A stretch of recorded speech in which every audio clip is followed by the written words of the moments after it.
Hi there, I'm Vincent Boss and I provide dating and self-improvement advice.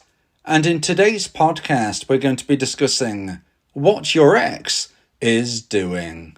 I provide audio coaching for breakup recovery, trying to get an ex back, attracting someone new, and life coaching.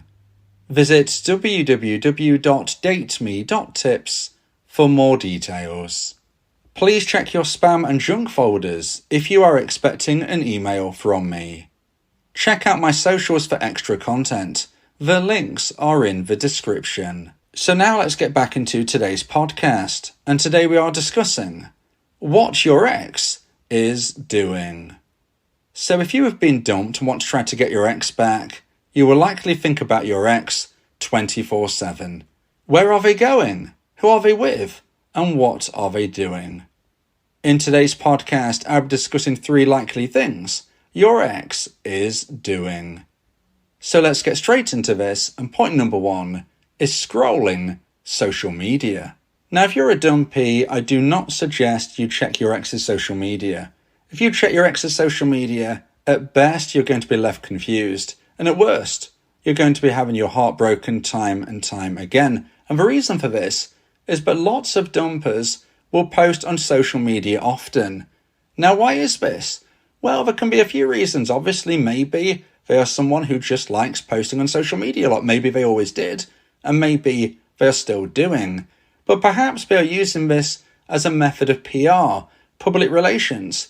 You've got to understand that social media is what people want you to see, want you to believe, want you to think, rather than necessarily the truth. What we post on social media doesn't go by some type of regulation of which it has to be proven to be accurate. Photos can be photoshopped, statuses, comments, whatever it may be, can be put in a way which presents a certain image. This isn't necessarily the truth. Maybe you know from your own social media posting that sometimes you might exaggerate things, sometimes you might post something in a way where you're trying to suggest a typical type of angle that you want people to think, believe, or see. Maybe you didn't really see it as lying per se, but you knew what you were doing. This is naturally inbuilt in the modern world. Most people who use social media probably don't even necessarily think they're being manipulative, but lots of people inadvertently, or sometimes even deliberately, are being to some degree manipulative. So if you're a dumpee, I do not suggest you check your ex's social media. But if you see a lot of posts from your ex, what does this say? Well, it shows that your ex, the dumper, is spending a lot of time posting and maybe not so much time doing the things that they're actually talking about. Now, this is very, very important because, as I said, social media can be PR. It's public relations. It's telling people what you want them to believe, what you want them to see. Now, if you see post after post after post, for your ex-per dumper is living their best life and they're doing this, that and the other, and it seems ever so exciting, you've got to realise and think, well, if they're posting about this all of the time, can they actually really be doing everything that they're saying? Now, I'm not necessarily suggesting that they're full-on lying, but what I am saying is that posts can be spread out. For instance, maybe you go to an event and you take 30 photos. You don't necessarily have to post all of those photos at once. You could spread them out. And this could give the illusion that you're doing some type of activity very regularly, whereas it was actually just one night. And that's the point. You don't know what's going on as a dumpee. You don't know if they're living the life that they are actually suggesting when you see your dumper posting post after post, posting their stories. Again, this can be manipulated in different ways. Now, of course, it only takes a few seconds, a few minutes max, to post something online. I'm not saying that they can't have time to do what they say they're doing, along with posting on social media. What I am saying, though, is that people who keep posting on social media don't necessarily have a lot going off in their mind. If you are really living the time of your life, if you are having the best day ever, are you really going to be thinking about posting it online? A lot of the time, people who are living their best life actually want to live that life in reality and maybe post about it later. Of course, everybody's different. You might know someone, maybe you're someone themselves who likes to post in the moment all of the time. But I would say, generally speaking, if you're having a fantastic, wonderful, incredible time, you experience it first and then maybe think about posting later. So if you see your ex-dumper posting very regularly indeed, across the day, most days of the week, you have to ask yourself, are they really being occupied by whatever it is that they're suggesting they are, or that you are fearful that they might be doing?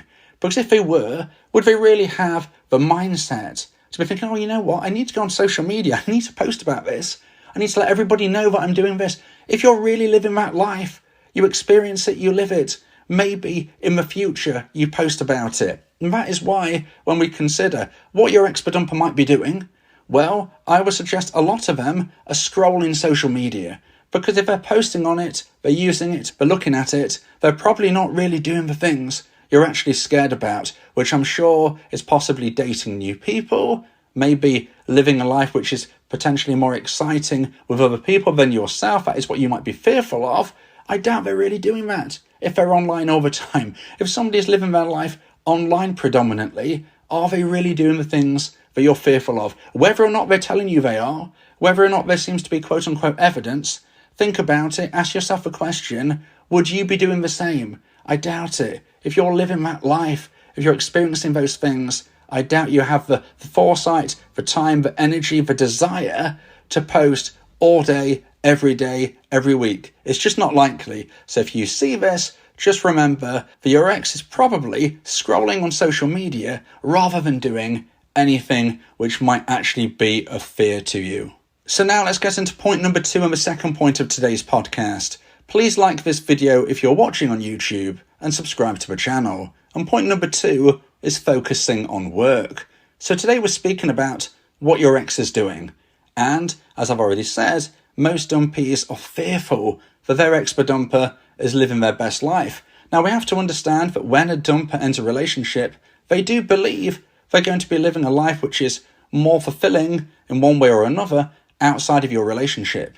If they didn't believe that, they wouldn't have ended the connection. So there is some level of truth, at least to the concept, that your ex-dumper is going to want to try and live a life in a different way, which they believe is going to be more fulfilling. However, this is very rarely the case, and even if it is, it's probably only going to be for a short period of time before things which were once exciting feel old and mundane. And when I've spoke to many dumpers via my audio coaching service, what I found very interesting is that a lot of them told me that post-breakup, instead of doing a whole manner of exciting things all of the time, a lot of the time they were focusing on work.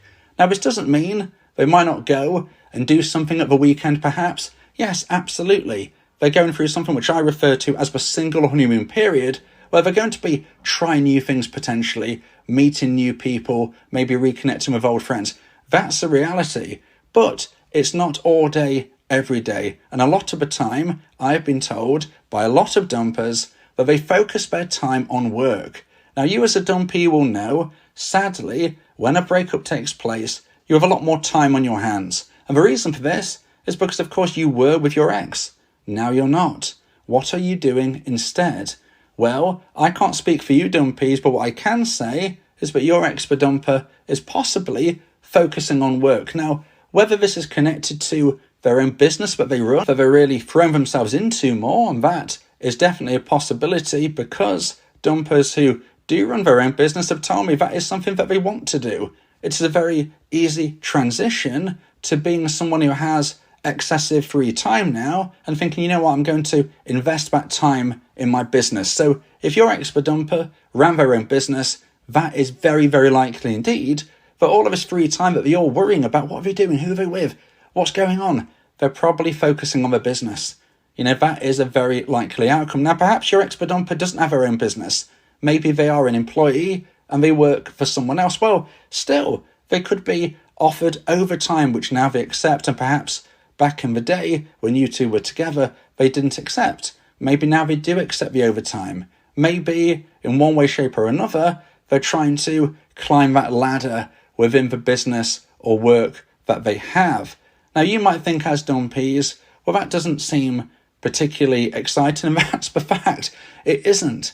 a lot of the time your ex-dumper is not living the life that you're scared that they are living. Maybe, as I said, at the weekend or something, they might do whatever it may be, go into a group or a club or an event, or mixing with new people, mixing with people they used to know. That's the truth. We can't sugarcoat it, but it's not likely to be every day. And when we're talking about what your ex is doing, and we're thinking about a general day of the week at a general time, and you're thinking, well, they used to be with me at this point. What would they be doing now? We used to spend time together on a Wednesday afternoon. What are they doing now? Well, I would suggest that throwing themselves into some type of work, extra work, their own business, maybe an extra new job, maybe somebody's now decided, okay, I want to get a second job.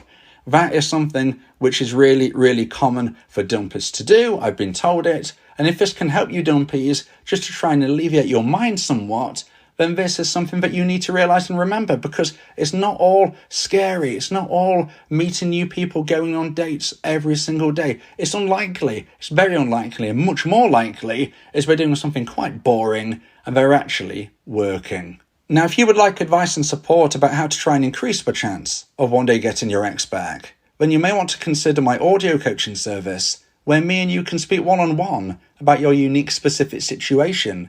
Go to my website www.dateme.tips for more information about how I can become your coach and your teammate via my audio coaching service. Talking about your feelings can also improve your mental health. It helps prevent the buildup of negative emotions, which can lead to stress, anxiety, depression, and even physical health issues.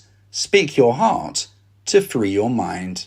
So now let's get into point number 3 and the final point of today's podcast about what your ex is doing. And point number 3 is going home alone.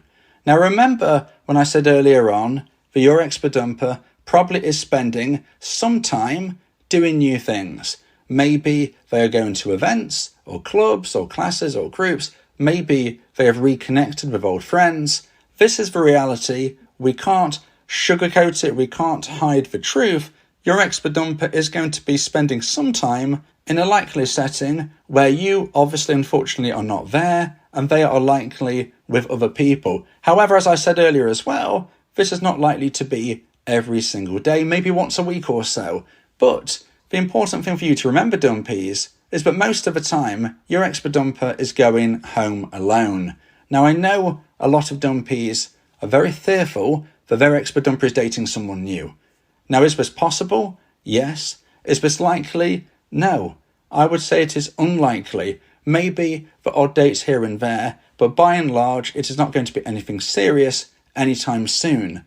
More often than not, your ex-dumper might be spending time with new people. They might be spending time with people they already know, friends, past friends, whatever it may be. But at the end of the night, they go home alone. And I've been told by many dumpers that it's the feeling of loneliness during those nights alone, so to speak, which can sometimes bring on thoughts and feelings of their dumpee. You see, it's times like this where reflection takes place. If your ex-dumper is out doing their thing, having a great time, and then coming home alone, this is when it's going to really hit them hard that they are no longer in a relationship. And of course, it was their choice. It was their decision. They broke your heart. But if these nights alone start to really weigh on your ex-dumper's mind, this is when they start to reflect. And if and when they reflect, they will consider what they want to do at this crossroads. Do they want to reconsider their decision and actually reach out to you, dumpies? Or do they think, you know what, I made the right choice? Well, this is where you, the dumpee, have a part to play, because your behaviour post-breakup is going to make a huge decision for your ex-dumper. Now, of course, it's not just down to what you do post-breakup, but it's going to have a huge role. It's going to be connected to the relationship you had, the breakup when it took place, post-breakup, and everything in between. But how you behave post-breakup is going to have a huge influence on the decision. And when your ex-dumper gets to those crossroads, this will be whether they go left or right, whether they contact you because they're feeling alone and missing you, or whether they think, actually, I've made the right choice. Now, I can't predict at this time what your ex-dumper will do. I would have to speak to you via my audio coaching service to really understand exactly what's going on between you and your ex. But what I can say is that your ex-dumper will get to those crossroads. They will get to that point of reflection It might not be today, it might not be tomorrow, but it will one day happen. A dumper has to reflect. They can't get through their life without ever reflecting, okay? So as much as you think, dumpees, that your ex-dumper will never think of you again, that is not true. And these nights alone is where it can take place. Most of the time, when your dumper goes out and does whatever it may be, they come home alone, just as you are, sadly. You're alone right now, dumpees. You're thinking of your ex. When your ex is alone, who do you think they're thinking of? They're thinking of you. They're remembering back to a time when they was in a relationship and considering, was it really that bad? Did I make the right choice? This again is going to be somewhat influenced by your behaviour post-breakup to decide whether they want to reach out to you or whether they think, actually, I made the right choice. So when we ask ourselves the broader question about what is my ex doing? Well, whatever they are doing, whatever they were doing, the likelihood is they've gone home alone. If you believe that this podcast has helped you, then please consider buying me a coffee. The link to do so is in the description.